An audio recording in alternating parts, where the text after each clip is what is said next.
Coucou!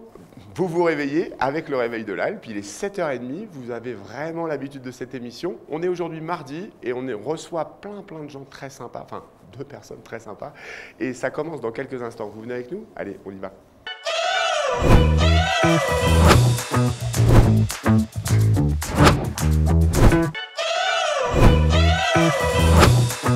Allez, voilà, c'est parti. Je reçois mon premier invité du mardi. Je reçois Guillaume, qui est le grand responsable de nos snowparks.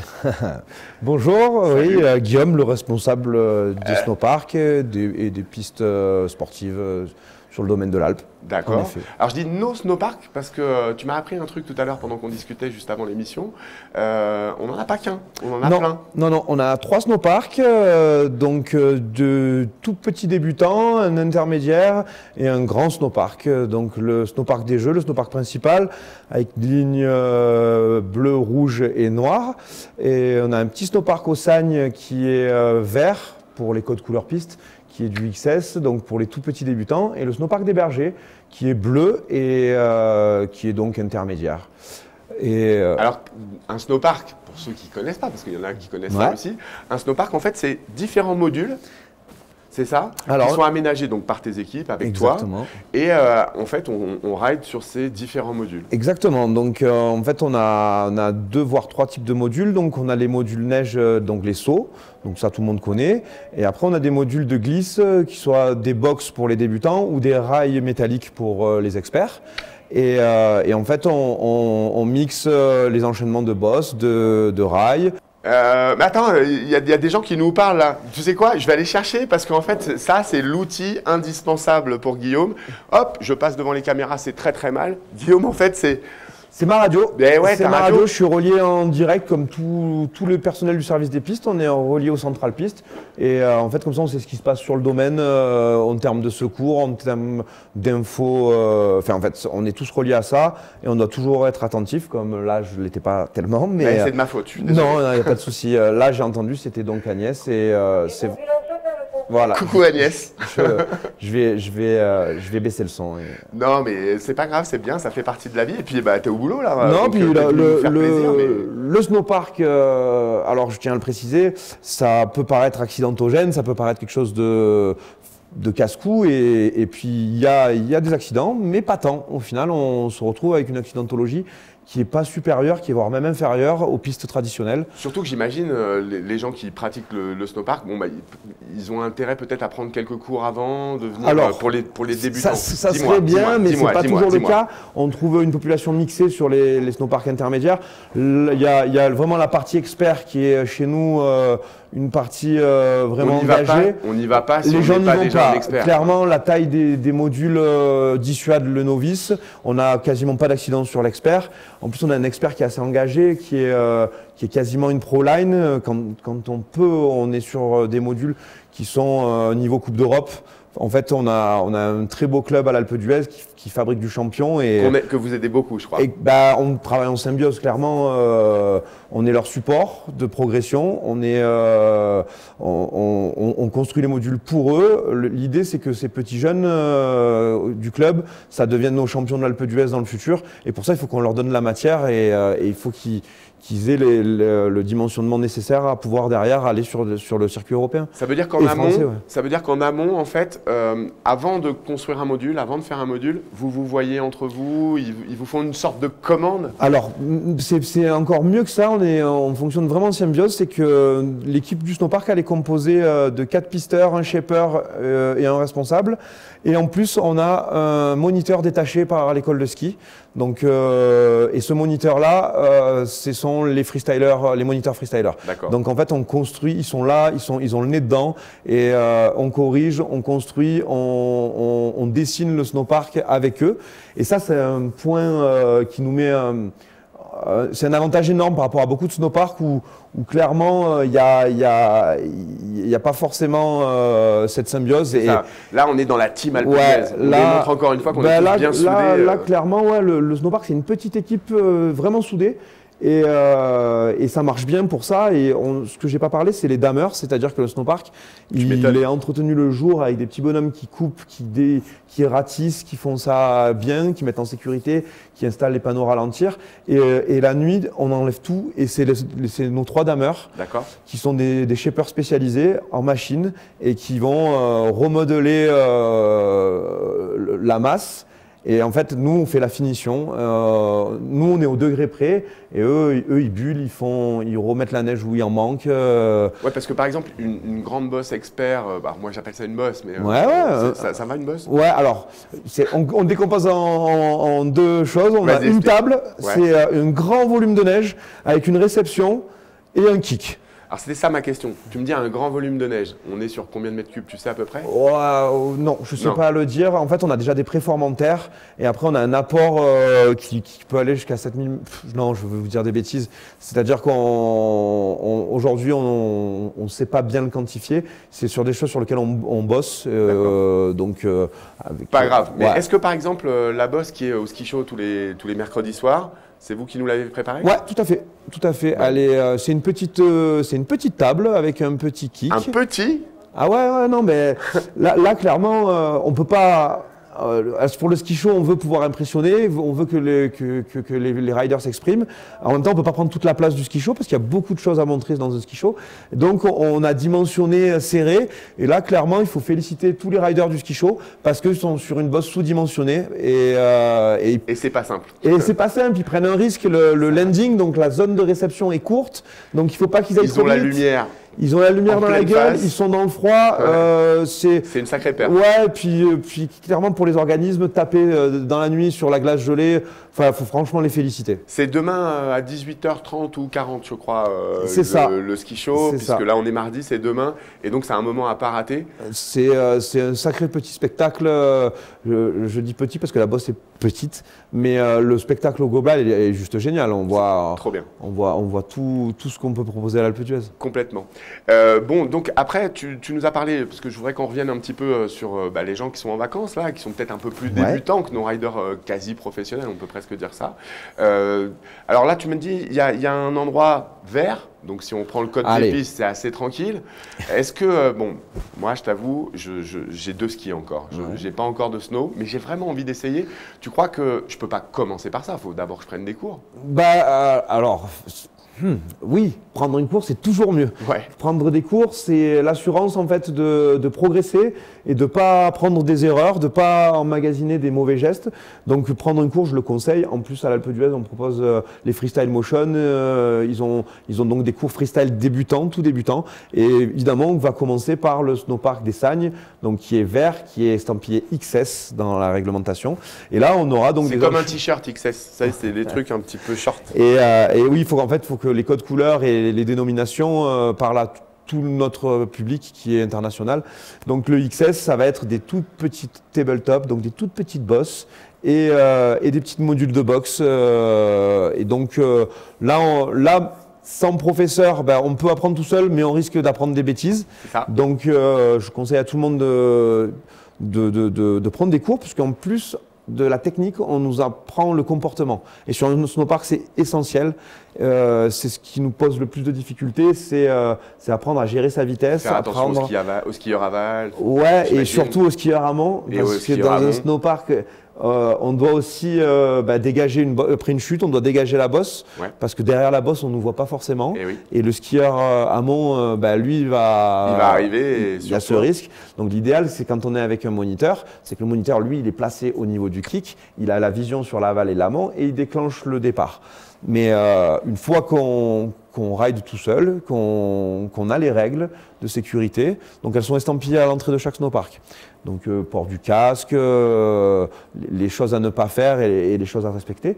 Et une fois qu'on connaît ça, tout se passe bien sur un snowpark. C'est comme en mer, en fait. Enfin, il y a des règles, quoi. Il faut faire attention. Ça, Exactement, c'est un milieu avec ses codes. Les apprendre tout seul, c'est compliqué parce que souvent on les apprend à ses dépens. Une fois qu'on a pris quelqu'un sur la tête ou qu'on est rentré dans quelqu'un, et c'est fort dommage, puisque les règles de sécurité et les règles de ski sont les mêmes sur tout le domaine. Mais ouais, il y a un règlement tacite aussi, c'est-à-dire on ne parle pas des priorités, mais on doit attendre son tour, on doit se comporter le mieux possible pour éviter la bagarre. Bon, je continue à être novice. Est-ce que, là, tu vas te moquer de moi, hein, mais est-ce que le départ de Marcel Pham, il n'y a pas un petit pipe là déjà? Si. Alors, là, donc j'ai l'impression d'avoir fait du pipe déjà. On est sur la piste ludique. Donc Marcel Pham qui est un succès énorme et qui est pour moi une des meilleures pistes ludiques que l'on peut trouver. Vous savez, c'est la rose, les enfants. C'est la piste rose, là. C'est la piste gérée par Marcel, une vache qui commence par un half-pipe. Après, on a un loom, on passe dans des tunnels. Après, on enchaîne un slalom entre des animaux. Après, on a des whoops qui sont surdimensionnés. Là, il y a une petite photo. Qui font des guillis au ventre, qui sont vraiment bien faits parce que pas dangereux. Et derrière, on a 2 box. Donc là, on a vraiment des modules de snowpark. Et puis on a une petite cloche derrière pour les enfants. Donc ça c'est pareil, c'est moi, fait. Je le fais aussi, c'est destiné, la petite cloche, je le fais. Hein, c'est destiné aux enfants, mais sur des skis on est souvent tous des enfants. Mais c'est ça. Et là on a quelque chose. Donc là on travaille directement en cohésion avec le service des pistes, donc le signal, oui. qui l'entretient notre quotidien et qui nous demande des petits coups de main pour coup de main. Ouais, coup de main quand il faut refaire ces box justement. Nous on a la maîtrise, on a l'expérience, donc on reste un peu le soir, on la sort, on la réinstalle pour que le lendemain vous ayez un parcours parfait. Et puis c'est une sorte de découverte, c'est sympa. Ben, ouais, voilà, là on est sur du. Si on devait l'estampiller, le ludique, là on est sur du XS. D'accord. C'est-à-dire que on est sur des modules dimensionnés pour que tout le monde puisse s'amuser sans prendre trop de risques. Et c'est le cas. Bon, on continue parce que ton métier est tellement passionnant qu'on a beaucoup parlé de ton métier. Moi, je voudrais qu'on parle de toi un petit peu. Ce que je voudrais savoir, c'est ton premier pas à l'Alpe d'Huez. Comment es-tu arrivé? Tu es un enfant d'ici? Est-ce que c'est par amour? Est-ce que c'est la neige qui t'a amené ici? Enfin, est-ce que c'est justement le défi des différents snowparks de l'Alpe? Alors moi, je suis arrivé il y a il y a 12 ans à peu près. Je suis arrivé pour gérer un airbag. Alors un airbag, c'est déjà un module freestyle. Oui. C'est donc une bosse qui vous fait atterrir sur un coussin d'air gonflé qui se dégonfle à l'impact et qui vous permet donc dans la professionnalisation du freestyle, ça permet d'essayer des nouveaux tricks avant de les mettre sur le dur. Alors tricks et figures. Hein, ouais, c'est ça, des nouvelles figures avant de les mettre sur le dur. Mais c'est aussi une initiation au saut, c'est-à-dire ça vous permet d'aller sur des bosses noires, faire des premiers sauts, tenter des backflips en toute sécurité. Tu es tellement passionné que tu ne me parles pas de toi. Hein. Non, mais moi je suis arrivé pour gérer ça. Je suis arrivé pour gérer ça et c'était à l'époque au pied du snowpark. Et j'ai géré ça pour un patron et finalement l'année d'après il est parti sur une autre station et moi j'ai kiffé l'Alpe d'Huez et j'ai eu la chance de m'être fait repérer par les personnes qui géraient le parc à l'époque, qui ont vu mon sérieux et qui m'ont demandé de venir. Gling, gling, gling, encore un qui est passé là presque par hasard et hop, qui n'est jamais parti et qui ne repartira jamais. Moi je suis un sudiste et clairement en termes de freestyle, je suis un balourd de Marseillais, quoi. Ils sont là. Je faisais du snowboard et je me croyais champion du monde. Et en fait, je suis arrivé là et puis j'ai dû redescendre un petit peu. Ça a calmé un peu. Ouais, j'ai dû redescendre parce que j'ai affronté les jeunes d'ici, les vrais riders, ceux qui vivent le ski. Et j'ai travaillé dès le départ avec eux sur leurs conseils et ça a matché, ça a super bien matché. Et puis pourquoi je suis resté? Parce que je suis tombé amoureux d'une nuisette. C'est beau. Et je suis marié, on a des enfants et maintenant je vois pas ma vie ailleurs qu'ici, quoi. Snowboarder les enfants. Ouais, non, ski freestyler. Hein. Freestyler. Oui, ski freestyle. Ouais, ils vont se balader comme ça dans la montagne. Et ils sont sur le parc. Hein. Et ça, j'ai l'œil sur eux. J'ai l'œil sur eux et puis ça a du niveau. Hein. Ça va vite. Et c'est trop bien. Bon, écoute, on a passé un super moment. On arrive à la fin. D'habitude, on faisait un jeu. On a changé de jeu, tout spécialement pour toi aujourd'hui. Bon. Aujourd'hui, on va faire un quiz musical. Je te présente Georges. Salut, Georges. Bonjour. Salut, Georges. Il va te jouer un peu de musique, Georges. Ouais. Il faut me dire le nom du chanteur, de la chanteuse, ou bien du groupe. Allez, le titre de la chanson, ça ira quand même. Je fais un truc super simple. Hein. Tu sors un peu, tu fais la fête un peu. Ah ça y est, moi j'ai fini. Hein. Ouais, mais t'as fait la fête. Ouais, j'ai fait pas mal la fête. Bon, il ouais. y avait ça. Il m'entraîne les démons de minuit et ouais, les démons de minuit. Ouais, les démons de minuit, ça gagne. C'était Image qui chantait. Image, Émile et Image. Et non, parce que Émile, excusez-moi, on fait une pardon. petite digression un peu musicale. Émile, c'était le groupe Gold. Et à un moment, ouais, ils se sont mariés et il y a eu Émile et Image. Mais là, c'était Image tout seul. Ouais, alors on ne dirait pas comme ça, mais je suis trop jeune. Hein, bah, t'es beaucoup trop jeune. Et moi, j'ai mis des musiques que je connais, alors donc on a fait avec ma génération à moi. Bon, en tout cas, tu l'as trouvé et ça, c'est bien. Ça met un point pour la SATA. Et on va compter les points comme ça pour savoir quand on reçoit du monde, etc. Je suis super content de t'avoir reçu, on est super content de t'avoir reçu. Merci Guillaume d'être passé nous voir. On se retrouve bientôt sur les pistes. On se retrouve sur le parc. Hein. Je vais finir par apprendre. Allez, ciao. Attends, on a un dernier truc. On regarde la caméra qui est là et on dit « Et que la bonne humeur soit avec vous ». T'es prêt? 1, 2, 3. Que la bonne humeur soit avec vous.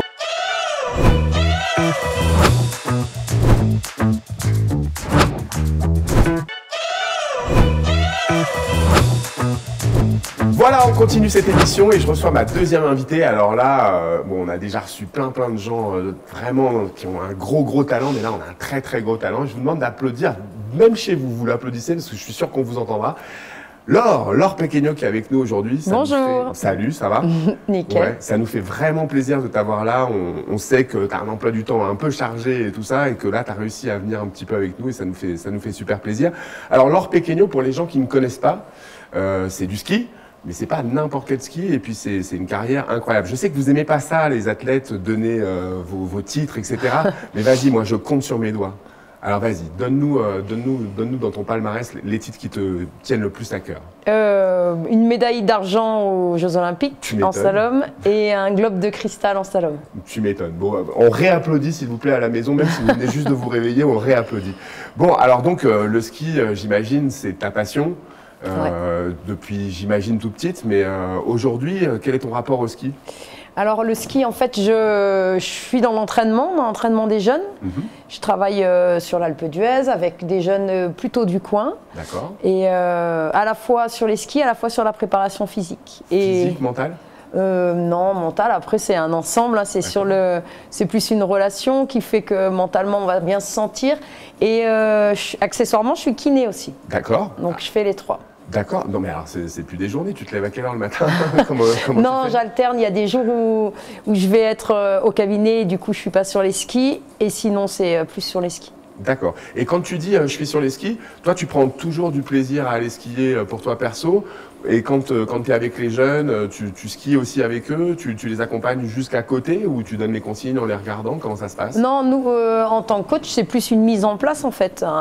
On trace, c'est plus la mise en place sur le terrain. Moi personnellement à côté je fais pas mal de rando et de ski de fond. Je suis passée sur un autre style de ski. D'accord. Donc, toujours quand même le sport, toujours ouais, ça j'adore, ça j'ai besoin. Et puis c'est. Et le ski de fond aussi à l'Alpe? Ouais, le ski de fond à l'Alpe, j'aime bien. Vas-y, donne-nous quelques coins. Personne nous en a parlé. Alors, donne-nous quelques coins de ski de fond qui sont sympas. Personne nous en a parlé. C'est pas très vaste. Par contre, c'est super joli. La piste des lacs, c'est génial.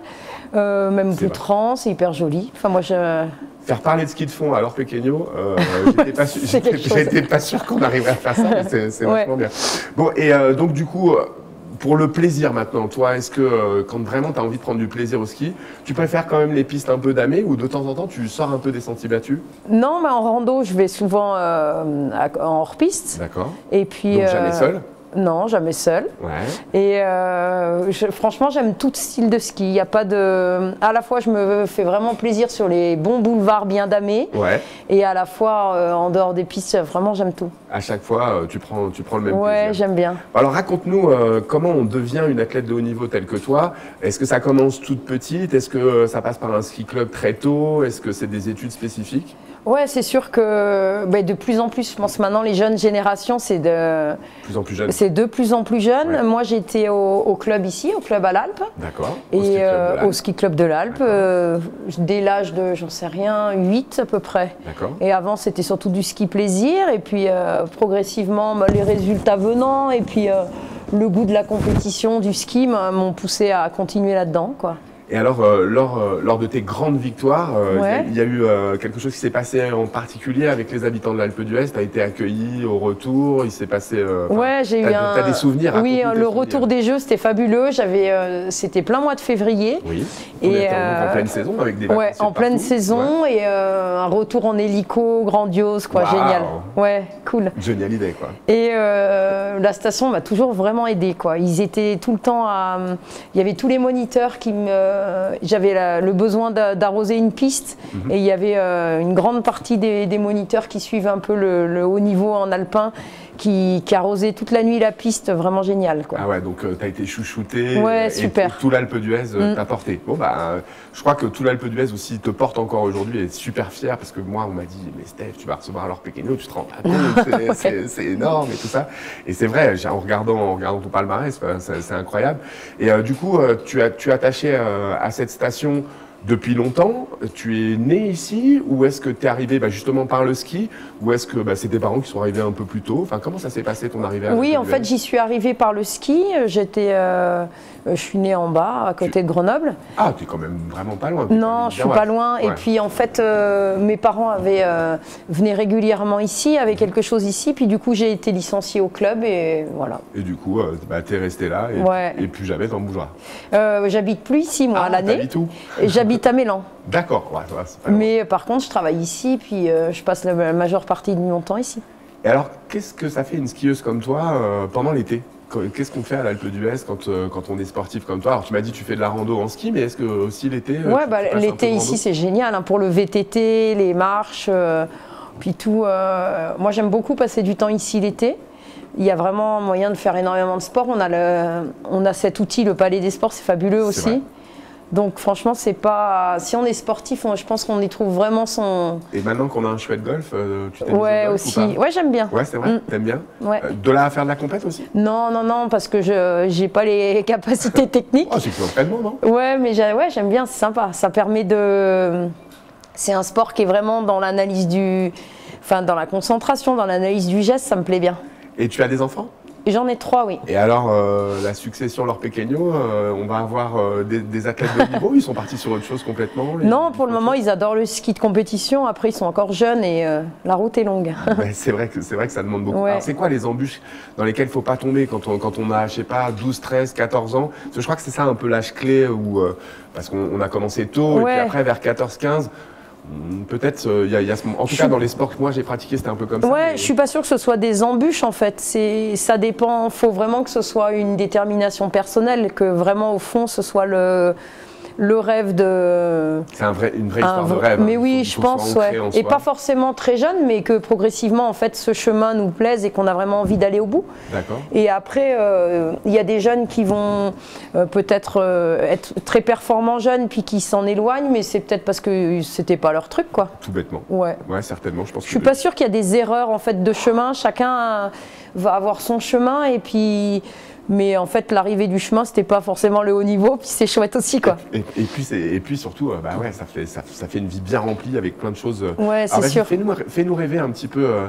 Dans le cadre de la compétition, tu as voyagé dans quel pays un peu exotique où on va faire du ski de compétition? Enfin, quand je dis exotique, j'imagine que tu as fait tout le continent un peu américain. Oui. Après, il y avait un lieu sympa là où tout l'été, on passait tout le mois d'août, c'est Ushuaia.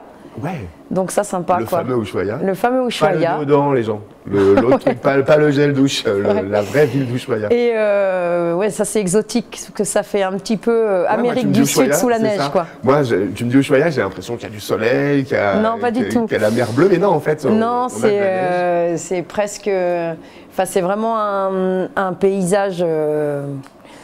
Du pôle, quoi, pratiquement, avec. Très haut. Non, enfin, je me rends pas compte. C'est le point le plus au sud. D'accord, le plus au sud. Ouais, le plus au sud du globe. En hauteur de montagne, là, en fait, c'est plat. C'est quand même, il y a du relief, mais après. Tu sais quoi? On va le jouer comme ça. Il y a de temps en temps, le téléphone sonne. Excusez-moi, monsieur, je suis en rendez-vous. Merci, à bientôt. Voilà, excuse-moi, mais de temps en temps, voilà, ça arrive. On oublie, on oublie d'éteindre les téléphones et pam, c'est fait. Bon, ok, on sait tout plein de choses sur toi. Ça a été super vite, tu vois. On a déjà passé presque le temps qui nous est imparti. Ouais. Et à la fin, on a une sorte de protocole ou un jeu plutôt. Bon, je vais te donner un mot. Il faut que tu me trouves une chanson qui contient ce mot. Ok. On essaye. Alors attends, le mot, le bal, par exemple.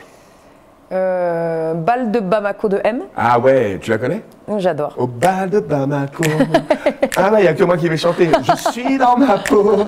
Au bal de Bamako. Donc M, c'est un des artistes que tu aimes écouter? Ouais, j'aime beaucoup. Et bah écoute, t'es pas la seule, tu verras dans les émissions, il y a d'autres personnes qui adorent écouter M. Bon, maintenant on va dire au revoir aux gens. C'est là que ça se passe. On monte la caméra du doigt, mais avant, je t'offre le bracelet de la bonne humeur. Alors, je sais que les enfants en ont déjà. Merci. Parce qu'ils ont été de bonne humeur déjà pendant le début de semaine. Et ben maintenant, tu as le tien toi aussi. Super. Donc on va regarder cette caméra-là et puis on va la montrer du doigt et dire que la bonne humeur soit avec vous. C'est OK? Que la bonne humeur soit avec vous aujourd'hui. Ben voilà, alors elle vous a dit que la bonne humeur soit avec vous. Salut, on se retrouve.